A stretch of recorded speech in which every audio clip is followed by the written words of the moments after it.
अस्सलाम वालेकुम रहमतुल्लाहि व बरकातुहू। मेरे प्यारे दोस्तों, बहनों, भाइयों, आपको मेरी तरफ़ से खुश आमदीद। इस चैनल पे नए आने वाले तमाम मेरे दोस्तों को खुश आमदीद कहता हूँ और आपसे इल्तमास है कि मेरे इस चैनल को प्रमोट करने के लिए मेरी मदद करें, मेरे चैनल को सब्सक्राइब करें, लाइक करें, फॉलो करें। ये मेरी आज फर्स्ट वीडियो है और मेरे चैनल का नाम है टेक्नीशियन मौलवी। लिहाजा ये आप मेरे आज हाथ में देख रहे होंगे, ये एक टॉय है, बेबी टॉय है। ये देखें, ये दरअसल में जब इसको यूं छोड़ा जाता है, इधर से लाइट जलती है। तो ये आज बच्चे खेल रहे थे तो मैंने देखा कि ये बच्चों के हाथ में बंद पड़ा था, तो मैंने कहा चलो आज इसको खोल के देखते हैं और इसको चलाते हैं और इसको ठीक करते हैं और साथ अपने नाज़रीन के साथ शेयर करते हैं कि ये अगर इस तरह का टॉय ख़राब हो जाए तो इसमें क्या प्रॉब्लम आती है और इसको किस तरह ठीक करते हैं।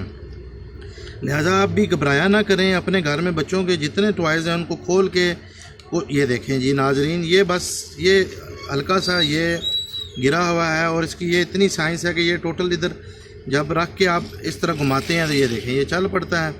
बस इतनी सी टोटल बात होती है। आप अपने घर में जितने बच्चों के टॉयज़ ख़राब पड़े हुए हैं उनको खोलें, उनको देखें, अगर वो ठीक हो सकते हैं तो जी उनको ठीक करके बच्चों को दें। बच्चे इस तरह बहुत मोटिवेट होते हैं। और अगर देखें जी नहीं भी ठीक होगा तो बच्चे ऑलरेडी उस हालत में तो उसको इस्तेमाल कर सकेंगे ना। लिहाजा आप अपने बच्चों के जो छोटे छोटे मामलात जो इस तरह के होते हैं उनको ठीक करें। ये देखें जी, ये देखें आप, माशाल्लाह ये आपके सामने बिल्कुल ठीक हो गया और हार्डली 1 से 2.5 मिनट लगा है और ये आपके सामने टॉय ठीक हो गया है। बस एक थोड़ा सा तकल्लुफ़ करने की ज़रूरत है और आपको खोल के देखने की ज़रूरत है।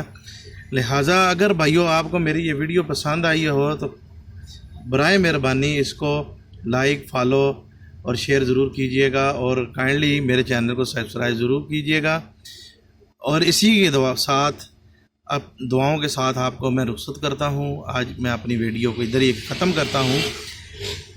और सबसे पहले मेरी ये दुआ है कि आप जितने नाजरीन मेरे इस चैनल को देख रहे हैं और जो नहीं भी देख रहे, उन सब के लिए मेरी दुआ है अल्लाह सबको अपने हिफ्ज़ो मान में रखे। जो बीमार हैं उनको शिफा दे और जिनके वालिदैन ज़िंदा हैं अल्लाह पाक उनके वालिदैन को उनके सरों पर हमेशा के लिए कायम रखे। और जिनके वालिदैन इस दुनिया से रुखसत हो चुके हैं अल्लाह पाक उनको एक आला मकाम जन्नतुल फिरदौस में जगह अता फरमाए। और अल्लाह पाक तमाम मेरे देखने वाले बहन भाइयों जिनके वालिदैन इस दुनिया से रुखसत हो चुके हैं उनकी तमाम वालिदैन की मग़फ़िरत फरमाए।